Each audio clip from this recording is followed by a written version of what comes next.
Okay, we're back with number 4. In this triangle, you're given 3 sides, no angles, and then make the comment that they want you to find alpha and then beta. Those will be the first 2 angles we're going to find. So I'm going to go for alpha first. This is definitely law cosines because you don't have a side and an angle across from it, and you need at least one of those for law of sines. So we're going to use law cosine. I'm going to find this angle first. So it will go all the way at the end of the right hand side. Across from this angle is this side, 6. So we're going to square it.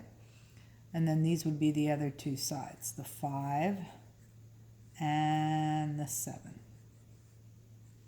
And then it goes -2 after the squaring and a product of these 2 sides. Okay, doing the arithmetic here, it's going to be 25 plus 49 minus 2 times 5 is 10, 10 times 7 is 70, times cosine of alpha. Okay, I'm going to put these together. That's going to give me 74 minus 70 cosine alpha.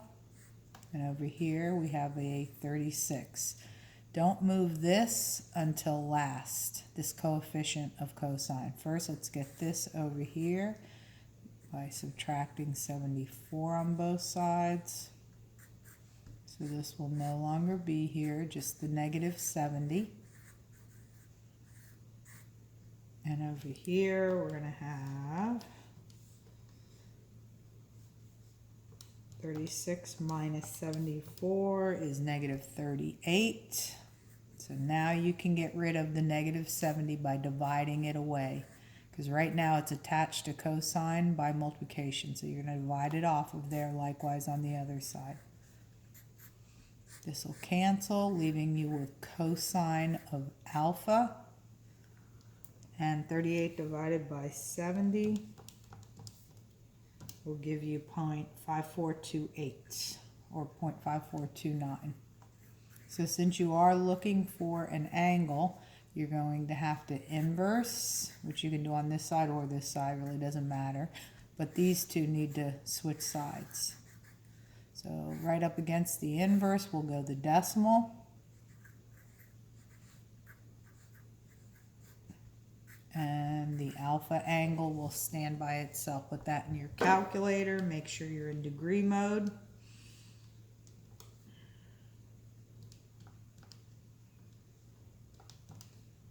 And I got 57.1 degrees. And I'm going to keep it to the tens place.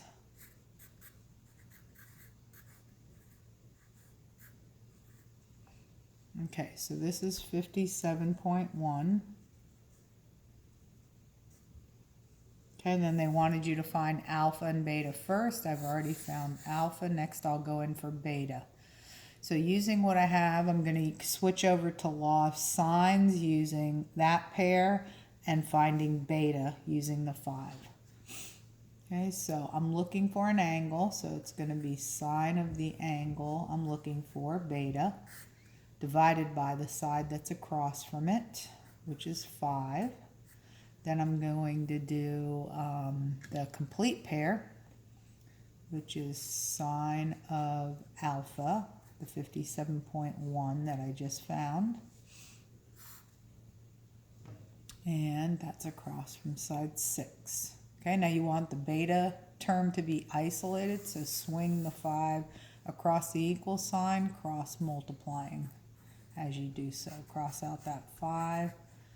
I'm going to do sine of angle beta. I'm going to get 1 decimal for this.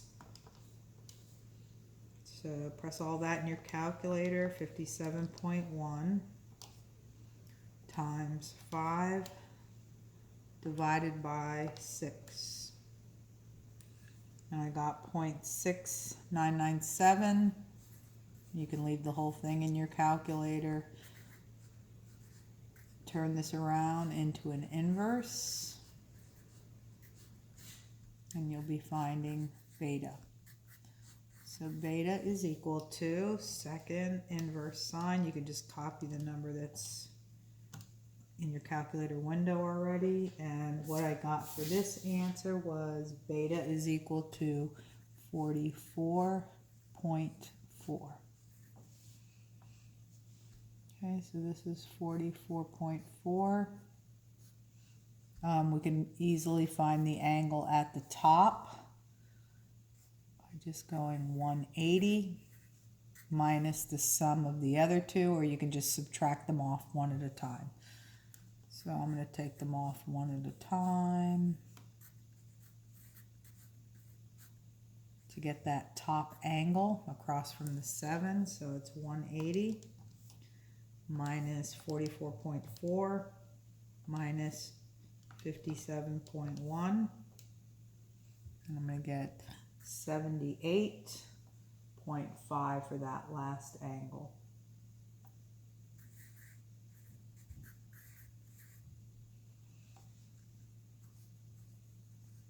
And we already have all the three sides, so we're done. Okay, and then I'm going to list all the answers. I found, let's see, alpha first.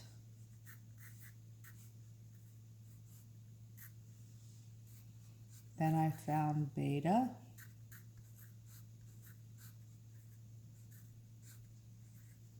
And then I found the top angle, which in the picture was the gamma symbol. That's a gamma symbol. And that's all three angles. Okay, number 5. Okay, for number 5, again, one more triangle regular problem. We have sides B. Well, let me label the angles first, and then I'll do the sides. This is side A, this is side B, and this is little side C. Okay, so what they've given you in this problem is B is 6 feet. They've given you C is 10 feet. And A is 121. Angle A is 121 degrees.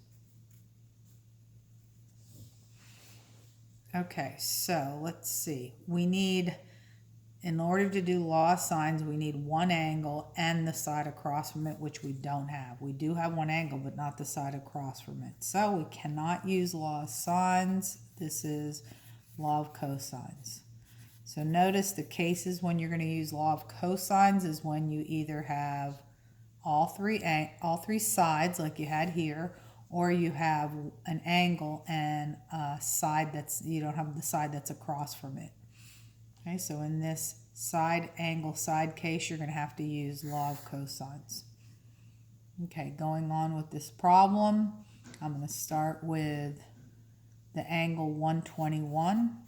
This is cosine of 121, and work this formula backwards. Across from the 121 is side A, and square it, and then the other two sides go here, each squared, then minus 2 times A times B, finishing with cosine of 121. So this angle will always be across from that, so you might want to start with the angle all the way at the end.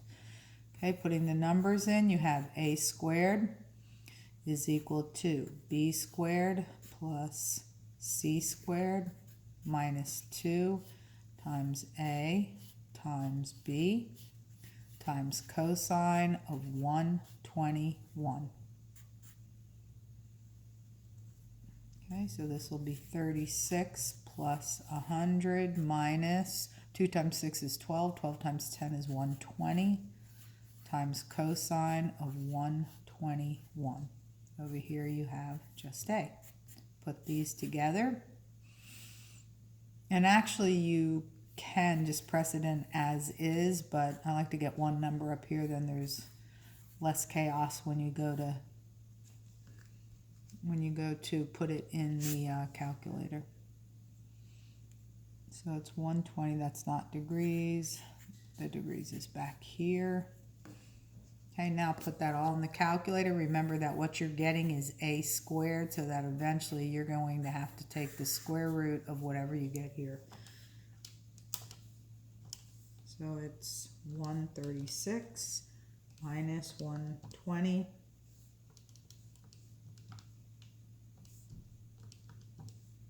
times cosine of 121 is 197.8046. So A is approximately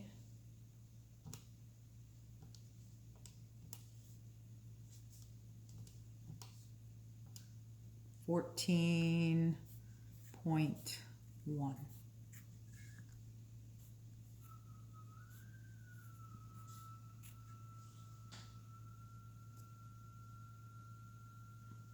Okay, just to check on that, 14.1. Okay, so the next side, or the next angle that I'm going to go after is angle C.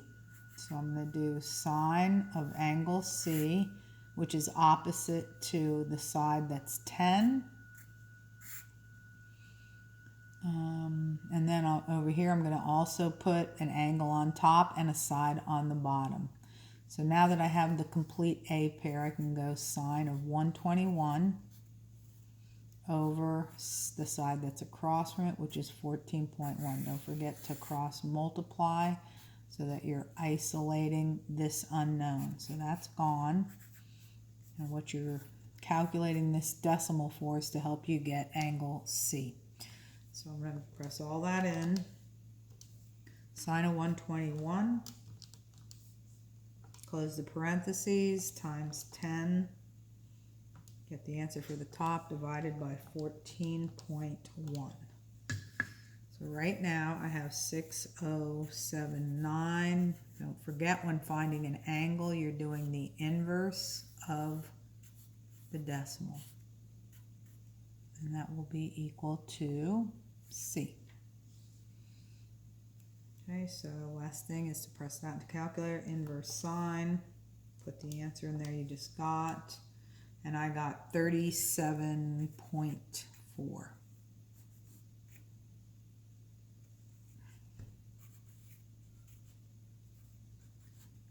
Okay, so we used law cosines to get side A.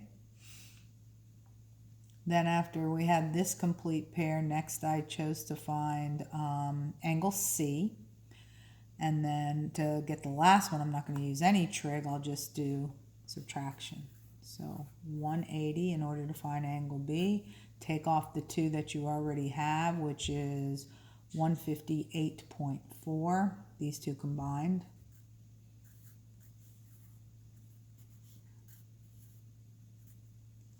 Toss that in your calculator. 21.6.